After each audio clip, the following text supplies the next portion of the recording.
Então agora que a gente entendeu como que funciona toda essa dinâmica da fisiologia do eixo HHT, vamos ver as principais etiologias aí relacionadas ao hipertireoidismo aí e como que elas caracterizam. Quando a gente fala de hipertireoidismo, quero que venha na mente de vocês instantaneamente doença de Graves. Por quê? Porque ela é a causa mais comum de hipertireoidismo, a causa mais prevalente e também é uma doença fácil de entender. Se você entende como que funciona a parte fisiológica, você consegue entender muito bem a parte fisiopatológica. Então ela ainda tem uma etiologia desconhecida, né? Ela apresenta a característica principal, vai ser a síntese excessiva de hormônios da tireoide, e ela é uma desordem autoimune. Essa síntese excessiva vai ser relacionada à produção de anticorpos ali, principalmente anticorpos que vão agir ali mimetizando a ação do TSH na glândula tireoide. Então, por conta de ser um problema da tireoide em si, ela é classificada como um hipertireoidismo primário, certo? A principal causa desse hipertireoidismo ali, ele vai ser de 60% a 90%, então por isso que eu falei para vocês, hipertireoidismo na cabeça de vocês tem que vir instantaneamente doença de Graves. E o pico de incidência ali vai ser dos 20 aos 50 anos ali, mais prevalente em mulheres. Na patogênese, a gente vai ter a síntese de anticorpos ali, antirreceptores de TSH. Então, como que funciona essa lógica? É mais ou menos aquela lógica da matemática, do menos com menos dá mais. Se a gente tem um anticorpo antirreceptor, então a gente vai ter um anticorpo que funciona como TSH. Ele vai se ligar no receptor de TSH na glândula e vai agir como TSH, certo? Então a gente vai ter um aumento de volume e de função dessa glândula tireoide, tá? O antitrab, ele vai ser esse principal receptor aí que vai fazer essa função, né? Ele vai se ligar ali no receptor do TSH e vai desempenhar a função dele, que é aquelas funções que eu já falei para você. Vai ter uma hipertrofia glandular, vai ter um aumento da vascularização, vai ter um aumento da produção e de secreção e de liberação de hormônios tireoidianos, certo? Ele também vai participar na gênese ali de manifestações não tireoidianas, que principalmente a oftalmopatia, que a gente vai explicar já já, tá? E ele age também nas células musculares lisas e nos fibroblastos oculares ali. Então, como que vai ser a patogênese dessa doença? A gente vai ter uma síntese de anticorpos antirreceptores de TSH na membrana das células foliculares. Isso vai fazer com que a gente tenha um aumento de volume e de função da glândula tireoide. É mais ou menos aquela questão de matemática que a gente vê que menos com menos dá mais. Então, se a gente tem um anticorpo antirreceptor, vai ser menos com menos que vai dar mais. Então, esse anticorpo vai fazer, né, no caso ali, o principal anticorpo que vai realizar essa função é o antitrab. Ele vai desempenhar na glândula a função do TSH. Então, ele vai se ligar no receptor de TSH e vai fazer tudo que o TSH faria, certo? Então, quais que vão ser aquelas funções? Vão ser as funções que eu mencionei para vocês. Ele vai ter uma hipertrofia glandular, aumento de vascularização, aumento da produção e de secreção de hormônios tireoidianos na corrente sanguínea, certo? Além disso, ele vai participar também na gênese de manifestações não tireoidianas. A principal delas é a oftalmopatia. Como que isso acontece? Ele vai se ligar ali nas células musculares lisas e nos fibroblastos oculares, dessa parte ocular ali. E o que acontece? Nessas células, a gente tem antígenos semelhantes ao TRAB. Então, ele vai fazer uma reação cruzada com esses antígenos. E isso vai fazer com que tenha ali uma liberação de citocinas pró-inflamatórias e fibrosantes, certo? Então a gente vai ter as manifestações relacionadas à oftalmopatia no Graves por conta da produção do TRAB também. Então, só sistematizando o que ele vai fazer de maneira geral. Ele vai mimetizar a ação do TSH na tireoide e vai fazer uma reação cruzada com antígenos no globo ocular ali e nas células musculares lisas do globo ocular, certo? Existem também mais dois tipos ali, né, de anticorpos dessa doença, que vai ser o anti-TPO e o anti-TG. O anti-TPO ele vai ser apenas um marcador universal de doença tireoidiana autoimune, tanto que ele vai estar presente também no Hashimoto, né, só que o Hashimoto já é um hipotireoidismo. E ele tem o anti-TG também, que é o antitireoglobulina, que está relacionado mais ao câncer. Então, para fazer aí o rastreio, né, o que a gente vai ser mais interessante da gente saber de dosagem aí na parte de Graves. O antitrab e o anti-TPO é justamente o que a gente pede na prática clínica corriqueira para ver aí quando a gente tem uma suspeição de doença de Graves em curso. Na patologia também, a gente tem um aumento na parte de patologia, né, do que acontece na glândula em si. A gente tem um aumento dessa glândula devido à hipertrofia glandular, né? ela vai estar com peso aumentado de mais de 80 gramas. Só que esse aumento vai ser difuso. Por quê? Porque a gente não tem uma manifestação de um nódulo específico. A gente pode ter nódulos no Graves, mas aí ele vai estar relacionado a etiologias concomitantes, né? Que é o bócio nodular atóxico junto com Graves, tá? Então ela vai ser um aumento difuso, uniforme. Então no ultrassom a descrição da textura dessa tireoide vai ser uma textura uniforme, certo? Na oftalmopatia a gente tem um edema de órbita principalmente, né? Devido a presenças ali dos mucopolissacarídeos hidrofílicos e da fibrose e a infiltração linfocitária por conta daquela reação cruzada que eu falei para vocês do antitrabe com os antígenos oculares, tá? A musculatura extraocular também ela vai apresentar um edema e uma infiltração com células imunes. Isso vai fazer com que a gente tenha um aumento da deposição desses mucopolissacarídeos e uma fibrose. E isso vai ser correlacionado com a clínica, vai fazer com que a gente tenha uma manifestação importante que é a exoftalmia, né? O paciente do Graves, a gente vai ter uma imagem mais na frente, ele tem aquele olhão espantado, assim, e não é porque ele está forçando, é justamente porque o globo ocular ele vai se projetando para fora por conta desse edema e dessa infiltração linfocitária e leucocitária na musculatura lisa e extraocular, certo? A gente tem uma manifestação muito importante, que é a principal, a mais característica da manifestação do Graves, que é o mixedema pré-tibial. Ele vai acontecer também por conta da deposição desses mucopolissacarídeos e infiltração linfocitária ali naquelas lesões na parte da epiderme, certo? Então a gente tem esse mixedema. Nos fatores de risco, tem a parte da suscetibilidade genética, né, por conta de se tratar de uma doença autoimune. Tem a parte de infecção, então o paciente geralmente ele vai desencadear o Graves ali por conta de algum episódio de estresse metabólico, estresse fisiológico, né? Geralmente está relacionado a uma infecção, né? Então geralmente ele vai surgir por conta disso. Tem relacionado ao gênero, que ele acontece mais aí no gênero feminino, por conta ali dos hormônios sexuais e também da quantidade de cromossomos.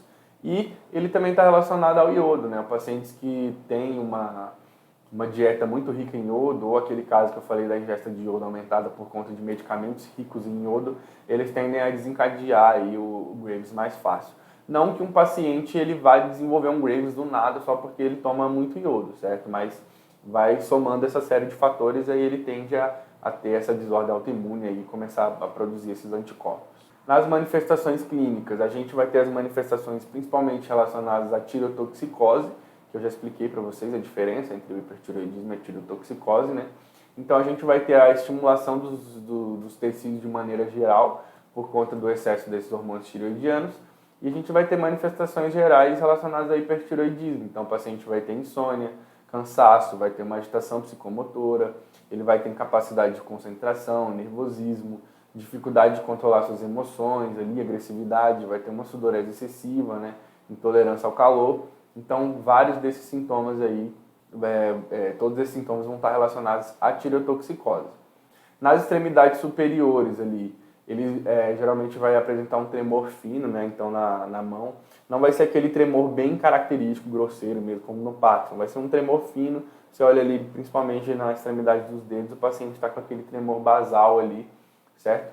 E também tem queda de cabelo muito acentuada nesses pacientes, certo? Então, só de passar a mão, assim, você, às vezes, principalmente as mulheres, elas passam a mão, você vê que já vem bastante cabelo na mão. Na parte oftalmológica, a gente tem uma retração palpebral, né? Então, a pálpebra tende a ficar mais elevada, né? Ela não fica meio fechadinha, assim, igual vocês estão observando a minha, ela fica elevada, assim, né? Como se o paciente estivesse fazendo assim mesmo. Vai ter um olhar brilhante, um piscar mais frequente por conta dessa maior exposição, né, ocular, então vai ter um ressecamento mais rápido desse olho, então o paciente vai ficar piscando bastante, né? E isso vai estar presente na tireotoxicose aí, independente da causa, tá? Não é só no Graves que acontece, não, por conta principalmente da exacerbação simpática. Mas isso no Graves é agravado por conta daquela parte da oftalmopatia específica, de aumento da protusão ocular e tudo mais, que faz com que isso tenha um agravamento dessa parte oftalmológica aí. Ainda na tireotoxicose, a gente tem as manifestações cardiovasculares importantes, né, que vai ser um aumento da PA divergente, que eu expliquei para vocês lá na parte de fisiologia, né, justamente por conta do aumento dessa quantidade de receptores beta cardíacos aí, né, que faz ter um aumento de contratilidade. Então a gente tem um aumento da diastólica desproporcionalmente a um aumento da um aumento da sistólica desproporcionalmente ao aumento da diastólica. Então, o paciente vai estar lá uma pressão de 18/8, por exemplo, 18/7, né? Então, vai ter uma pressão diastólica, sistólica muito maior. Vai ter uma vasodilatação periférica, o que ajuda também a reduzir essa PA diastólica por conta da diminuição do retorno venoso, né, do volume de retorno venoso, e pode surgir também alterações ali relacionadas a arritmias, né, principalmente a fibrilação atrial. Na doença de Graves, manifestações mais específicas da doença de Graves, né, a gente falou das relacionadas à tirotoxicose, que é bastante evidente no Graves também. Vamos falar agora da parte específica da doença de Graves. A gente tem o bócio difuso e simétrico, que é justamente por conta do que eu falei, que a gente tem um aumento da ação ali do que seria um TSH, que na verdade é o antitrab. Então a gente vai ter hiperplasia generalizada dessa tireoide. Então ela vai estar maior e vai ser um aumento difuso e simétrico. Por quê? Porque esse antitrab vai agir em toda a tireoide, certo? Normalmente não vão estar presentes os nódulos, né? Então vai ser um bócio difuso tóxico, certo? Pode estar associado a nódulos, mas aí vai ser uma concomitância do Graves com o bócio nodular atóxico, que a gente vai ver já como que é essa etiologia, tá? A gente tem a oftalmopatia proliferativa em 20 a 40% dos casos, então ela vai se expressar como uma exoftalmia e uma ptose palpebral bilateral, certo? Vai ter um olhar fixo, a retração palpebral e raramente pode acontecer uma perda de visão aí por conta de uma infecção córnea, justamente porque o paciente fica mais tempo em exposição dessa córnea com o meio externo, né? Então, a gente vai ver já como que fica a imagem dessa oftalmopatia, vocês vão ver que é bem característica. Na parte da dermopatia, a gente tem o mixedema pré-tibial, que eu já falei para vocês, aqueles mucopolissacarídeos vão se acumular ali, vão fazer que tenha um espessamento de pele, principalmente na região pré-tibial ali, devido ao acúmulo dessas substâncias. Aí, como que fica? Ó, a mixedema pré-tibial, ela fica com umas placas eritematosas ali na região tibial, né?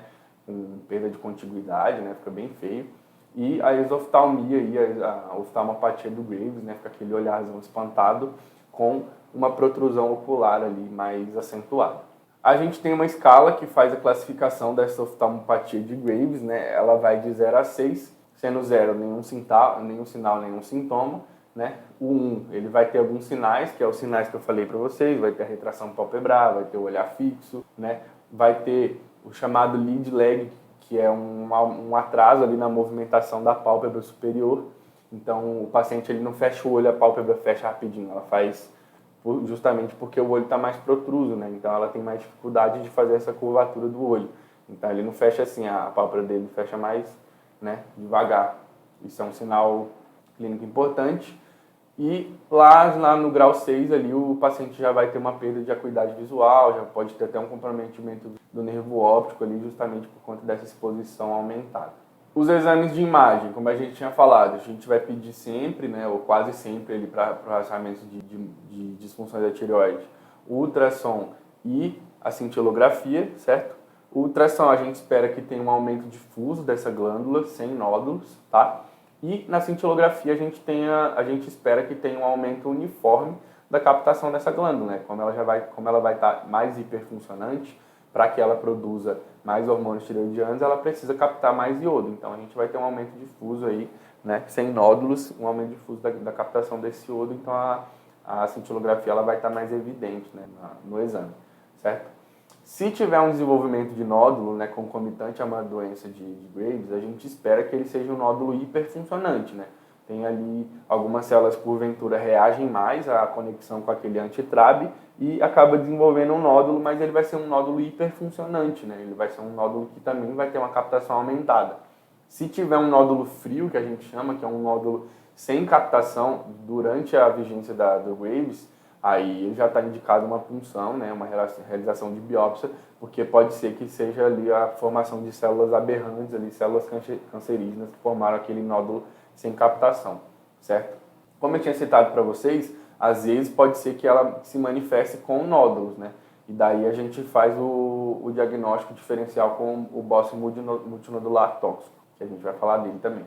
Nas alterações laboratoriais, a parte de função tireoidiana, na forma clássica, a doença já bem estabelecida, a gente vai ter um TH suprimido, então ele vai estar menor que 0,1, certo? Sendo que o normal é de 0,05 a 5, como a gente já tinha visto.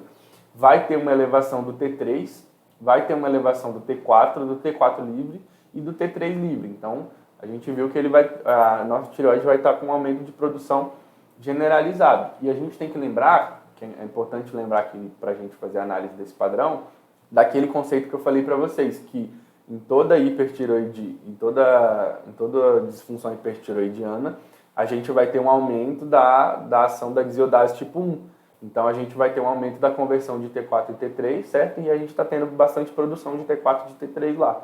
Então, vai aumentar tudo, certo? Nas fases iniciais, pode ser que só o TSH esteja aumentado. Isso acontece ali porque a doença está começando a se instalar, o TSH já está sofrendo aquele feedback negativo, então ele vai estar suprimido ali nos estágios iniciais, né?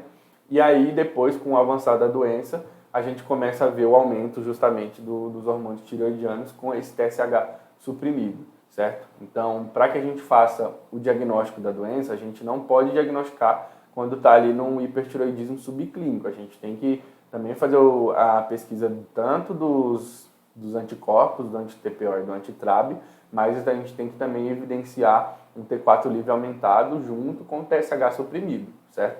Se o T4 livre estiver normal, aí a gente vai dosar o T3 e o T4 livre, certo? Que daí a gente vai ver se tem a produção ali do T3 também, certo? Nos casos de hipertireoidismo, como eu já falei para vocês, esse T3 ele sempre vai estar elevado. Por quê? Porque ao mesmo tempo que a gente tem um aumento da produção dos hormônios, a gente tem o estímulo da função da desиodase tipo 1. Então acontece aquela exceção que eu citei para vocês.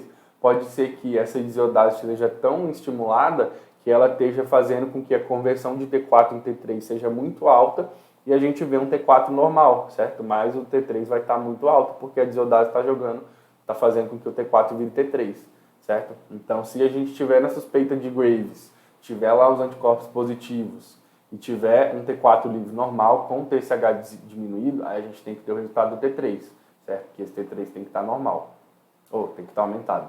Aí nas alterações laboratoriais, coloquei ali a tabelinha para vocês dar uma pausa depois, dar uma olhada. No subclínico, os hormônios vão estar normais com o TSH suprimido. Na parte clínica, vai estar os dois hormônios altos, já com o TSH suprimido. Quando a gente faz o início do tratamento, o que normaliza primeiro? A gente vai normalizar primeiro os hormônios, certo? Porque os hormônios ali vão fazer a supressão da função da glândula. E aí, com o tempo, né, esse TSH demora um pouquinho para ele se normalizar. Com a gente tiver já com a compensação do tratamento, já ali ao longo do tempo, aí a gente tem a normalização tanto dos hormônios quanto do TSH. As alterações laboratoriais associadas na parte de hematologia, de bioquímica, é comum a gente ter uma leucopenia, uma hiperbilirubinemia. Por que acontece hiperbilirubinemia? Lembra que eu falei para vocês lá que quando a gente tem um hipertireoidismo, a gente tem um aumento do consumo de oxigênio. Esse aumento de oxigênio faz com que a gente tenha um aumento da produção da eritropoetina e faz com que a gente tenha um aumento da produção de hemácias, né, do turnover de hemácias. Então, se esse turnover de hemácias está mais aumentado, a gente tem também um aumento da degradação de hemácias, porque elas precisam ser mortas também, senão, né, vai ficar produzindo hemácia infinitamente. E quando ocorre essa degradação de hemácias, a gente tem produção de bilirrubina. Então, se tiver um caso muito grave ali, de um Graves muito aumentado, que já está um caso crônico ali, né, porventura, a gente pode ter essa hiperbilirrubinemia por conta dessa fisiologia que eu expliquei para vocês. Pode acontecer de ter uma anemia normo-normo, porque a gente tem um aumento do volume plasmático, faz com que a gente tenha uma hemodiluição, então vai ter uma anemia normo-normo, né? A contagem de células vai estar normal, só que o hematócrito vai estar diminuído. A gente tem o anti-TPO, ele vai estar elevado em 80% dos casos, e o anti-TRAB vai estar elevado em 95% dos casos. Então é uma sensibilidade muito alta, uma especificidade muito alta para a doença de Graves, então é importante fazer a dosagem desses dois hormônios também para corroborar o nosso caso aí, associado à clínica, associado ao padrão tiroidiano, fazer a dosagem dos anticorpos também. No tratamento, a gente tem 3 estratégias ali que podem ser utilizadas, né, que são as drogas antitiroidianas, a radioablação com iodo radioativo ou a cirurgia, né, que vai ser a tiroidectomia subtotal. No Brasil, a gente está mais autorizado, né, a fazer, geralmente é o que é mais utilizado, que são as drogas antitireoidianas. Então a gente vai ver como que elas agem, né, quais são as drogas utilizadas. Como eu falei para vocês lá, os beta-bloqueadores, eles têm uma ação de inibir a desodase tipo 1, certo? Então ele vai inibir ali a conversão periférica do T4 e do T3. Então eles podem ser utilizados ali inicialmente, quando a gente tem aquela tireotoxicose mais pronunciada, e depois a gente faz o tratamento só com os medicamentos ali de uso contínuo mesmo, certo? Os pacientes ali, eles vão ter que vão ter contraindicação aos beta-blocks, eles podem também receber tratamento com os antagonistas do canal de cálcio, né, principalmente o diltiazem, certo? Por conta desse aumento de frequência cardíaca. Geralmente é utilizado o propranolol ou o atenolol, certo? Aí vai da escolha do clínico ali. E aí a gente tem um tratamento principal, que é com as tionamidas, certo? Que é o tratamento antitireoidiano propriamente falando, né? Como eu falei, os beta-bloqueadores, eles são utilizados como medicamentos adjuvantes no tratamento, mas o que vai resolver mesmo, o que vai fazer que tenha uma supressão da ação da tireoide ali, são as tionamidas. A gente vai ter os dois principais, que é o propiltiouracil, né? Que a gente abrevia por PTU, e o metimazol, que também tem o nome comercial de Tapazol, que é o mais utilizado aí, vai ser o MMI, certo? O metimazol, ele tem duas vantagens principais aí sobre o PTU. Ele pode ser utilizado em dose única, porque a minha vida dele é um pouquinho maior, e ele tem um custo mensal muito mais barato, certo? Então, geralmente, ele é a droga de escolha. Quando que ele não vai ser uma droga de escolha? Inclusive, isso é importante até para a questão de prova de vocês. Quando for uma gestante no primeiro trimestre, a gestante está fazendo lá o tratamento antitireoidiano com metimazol. Tá gestante, tem que fazer a troca para o propiltiuracil, pelo menos ali no primeiro trimestre, certo? Se tiver tendo uma crise tireotóxica, tá? O propiltiuracil ele é mais indicado porque ele tem uma ação mais rápida ali, né? Ele consegue reverter isso mais rapidamente. E os pacientes que têm contraindicação ali é o metimazol, certo? Mas grava principalmente isso da gestante, porque às vezes é pegadinha de prova. A questão vem toda bonitinha lá, você sabe que é um Graves e tal, na hora de tratar você esquece de olhar que a paciente é gestante, vai lá, coloca o metimazol, errou o tratamento, certo? Começando pelo metimazol, como falei, o nome comercial dele é Tapazol, ele vem comprimido de 5 e de 10, e a posologia a gente tem a dose de ataque e a dose de manutenção. A dose de ataque vai ser feita com 40 mg por dia, em 1 a 2 tomadas, né? Pode tomar 20 e 20, ou pode tomar um de 40, né? Geralmente a gente acaba prescrevendo uma vez por dia, porque é uma posologia mais cômoda, né? Evita do paciente errar, de esquecer dose e tudo mais. Isso é feito aí de 4 a 8 semanas, até que o paciente tenha uma estabilização clínica. Depois que fez a estabilização clínica, aí ele vai ser utilizado aí a menor dose possível, entre 5 a 20, em uma tomada por dia, certo? O mecanismo de ação desse metimazol, ele vai inibir a tireoperoxidase, né? Então todas aquelas etapas lá de oxidação do iodo, de organificação do iodo que são necessárias para a produção dos hormônios tireoidianos, elas vão ser inibidas, vão ser diminuídas, tá? Ele também pode ter um efeito imunossupressor, né? Reduzindo os níveis de anticorpos, né? Principalmente o antitrab, né? Que vai fazer essa função ali mimética do TSH, e ele também pode inibir a formação de radicais livres de oxigênio, já que a gente tem esse aumento do consumo de oxigênio. Isso é bom também a nível sistêmico, né? O propiltiuracil ali, o nome dele comercial é propiltiuracil mesmo, ele vem em comprimidos de 100 mg, e a gente também tem dose de ataque e dose de manutenção. A dose de ataque dele vai ser de 300 a 600 mg, vai ser em 3 vezes ao dia, né, de 8 em 8 horas, também vai fazer de 4 a 8 semanas até a estabilização clínica. Depois faz a troca para 100 a 400 mg por dia, né, tenta manter a menor dose possível em 2 tomadas, certo? Além dos efeitos que a gente falou, né, além do mecanismo de ação que eu comentei para vocês do metimazol, ele em altas doses ali, então acima de 600 mg por dia, ele inibe também, na mesma forma que o beta-block tem essa capacidade, ele também tem, só que é um mecanismo mais efetivo de inibição da conversão do T4 em T3, certo? Então isso contribui para a redução de até 20 a 30% desses valores de T3, por isso que ele é indicado, por isso que a gente prefere utilizar ele em vez do metimazol quando tem uma crise de tireotoxicose grave, certo? Então é por isso que ele é utilizado. Então lembra desses dois casos, se o paciente tiver se uma questão aparecer também, o paciente tiver com sintomas graves, tireotoxicose, tiver com uma perda de peso muito acentuada, tiver com uma hiperdefecação, enfim, qualquer coisa que possa alterar muito ali a qualidade de vida daquele paciente, a gente entra com propiltiuracil na dose de ataque e depois consegue fazer ali a troca para o metimazol para fazer manutenção, certo? Ou se for uma paciente gestante também, como citei para vocês. No segmento desse tratamento, a gente vai ver que os efeitos vão começar a aparecer ali a partir de 15 dias, né? Então, a gente tem que orientar o paciente quando for fazer a prescrição de que esse medicamento demora a fazer um pouquinho de efeito, porque eles vão agir na produção dos hormônios. Os hormônios que já foi produzido, já está armazenado na glândula, que está sendo liberado lá, ele não vai diminuir, ele vai diminuir a produção. Então, demora um pouquinho para começar a fazer efeito. Esse TSH, como eu falei para vocês que ele demora um pouquinho, ele demora 3 meses para normalizar, certo? Por isso que, inicialmente, a gente vai começar a fazer o uso das tionamidas, vai normalizar os hormônios tiroidianos lá, só que o TSH vai estar suprimido. Então, a gente tem que esperar ali até de 3 meses, pode estar até 1 ano esse TSH suprimido, depois que ele vai voltando ao normal, certo? O alvo, quando você fala assim, ó, o tratamento foi completo, né? Apesar de que ele vai ter que ser continuado, mas o tratamento é completo quando a gente atinge o eutiroidismo, né? Que é o T4 livre ali entre 0,9 e 2, certo? Porque, por mais que o TSH esteja suprimido, se a gente tem uma quantidade normal de hormônios, independente do TSH, o nosso corpo vai estar funcionando normalmente, certo? E depois, com o tempo, esse TSH vai normalizando e aí fica tudo certo na parte laboratorial também. Depois que atinge o eutiroidismo, essa dose vai ser reduzida ali pela metade, né, em cerca de 4 a 8 semanas, e depois vai ser 1/3 da dose inicial. E esse tratamento por completo com as tionamidas, ele costuma durar de 1 a 2 anos aí, e aí vai sendo feita a reavaliação desse paciente aí, certo?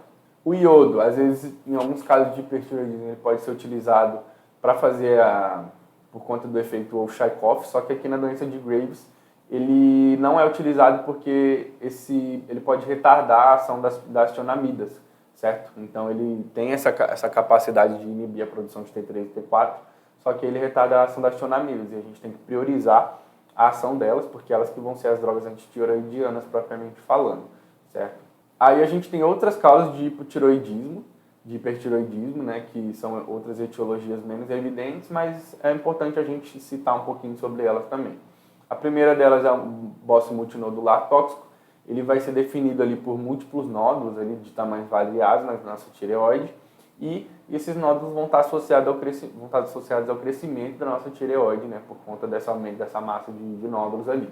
A patogênese dele é desconhecida, né, então, para a graça de vocês, eles vão precisar lembrar de mais uma patogênese.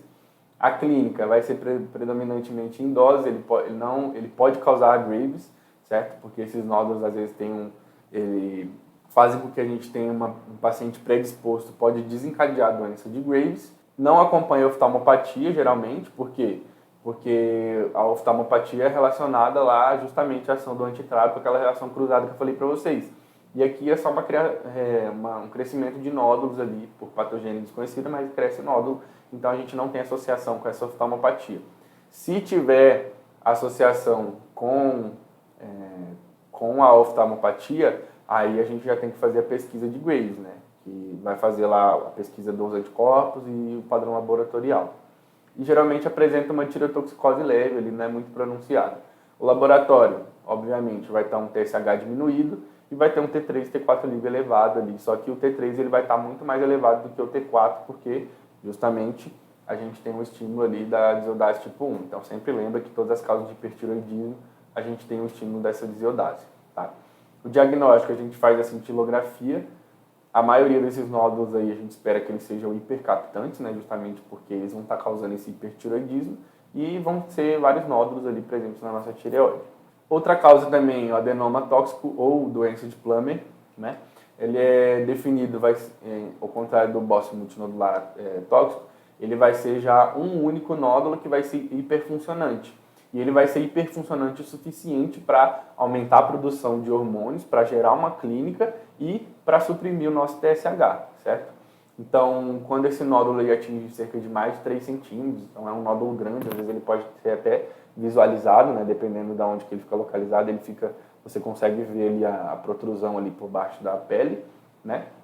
A patogênese dele vai ser uma mutação dos receptores de TSH de um grupo de células, elas vão começar a ser hiperresponsivas ao TSH e faz uma hiperplasia, uma hiperfunção dessas células. Na clínica, a gente vai ter um nódulo tireoidiano único e hiperfuncionante, né? Vai ser um nódulo quente, e ela pode apresentar ali um hipertireoidismo leve a moderado ou até um hipertireoidismo subclínico, depende do quanto esse nódulo vai produzir de hormônio. No laboratório, o TSH vai estar suprimido, como eu falei para vocês, e o T3 e o T4 podem estar elevados, tá? Pode estar ou não. No diagnóstico, essa cintilografia vai evidenciar para a gente um nódulo único, hipercaptante, hiperfuncionante, e o restante da glândula, né, por conta do feedback negativo, por conta da diminuição do TSH, vai estar suprimida a captação. A gente tem também a tireotoxicose factícia, que é justamente o que a gente já tinha citado, por conta da administração de hormônio exógeno, e ela pode acontecer tanto pelo uso de T3 quanto pelo uso de T4.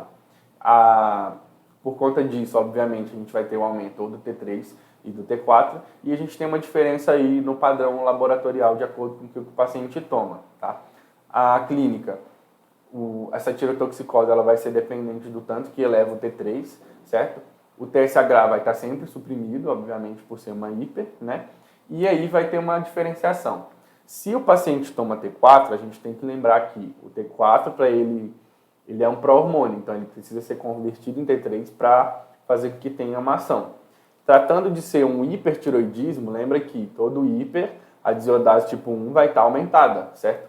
Então a gente vai ter um aumento do T4 por conta da administração exógena e um aumento do T3 por conta dessa conversão aumentada de T4 em T3, certo? Já se a gente tiver uma administração de T3, o paciente já toma o T3 direto, a gente vai ter um T4 livre baixo. Por quê? Porque esse T3 já vai estar fazendo a função corporal de hormônio e o restante da nossa glândula vai estar inibida porque o TSH vai estar diminuído, certo? Então a gente não vai ter produção natural de T4 porque essa produção deveria ser feita pela nossa glândula tireoide, certo?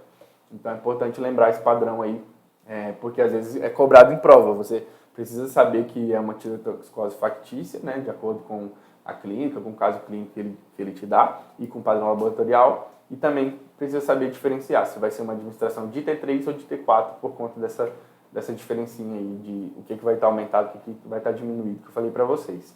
No diagnóstico vai ser o padrão hormonal justamente, que vai dar a maior dica para a gente, né, associado à ausência de BOS e de oftalmopatia, que vai fazer com que a gente pense em não ser um Graves, né? A captação da glândula vai estar diminuída ou vai estar nula, isso também faz a gente pensar em não ser um Graves, certo? E a tireoglobulina sérica vai estar baixa também, né? Ao contrário das tireoidites, a gente tem uma tireoglobulina, né? Que é o carreador de hormônios tireoidianos, vai estar baixa também, porque o paciente já está tomando esse hormônio exógeno aí e ele já está fazendo a função por conta própria. Temos também a tireoidite subaguda ou tireoidite de Kervan.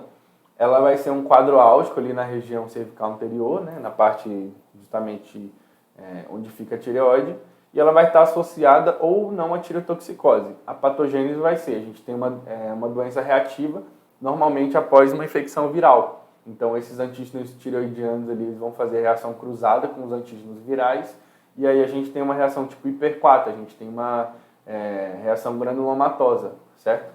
Na clínica, a gente vai ter justamente essa dor em região cervical, por conta dessa reação cruzada inflamatória que vai estar acontecendo ali na nossa glândula, certo? E tem uma tireotoxicose geralmente transitória, justamente por conta aí, né, durante o período que prevalecer essa infecção, que tiver tendo essa produção de anticorpos aí para combater o vírus que tá instalado no organismo. O TSH, ele pode estar suprimido, né? Ele vai estar suprimido, na verdade, e o T3 e o T4 liso vão estar aumentados justamente por conta de ser uma tireoidite. Lembra? Sempre que tiver esse termo tireoidite, lembra?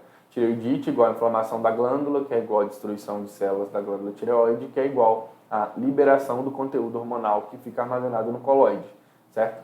O diagnóstico vai ser clínico, justamente por conta dessa dor cervical relacionada à inflamação, e o padrão hormonal mais um VSH elevado lá, que vai fazer um marcador de inflamação sistêmica, né, relacionado a essa infecção.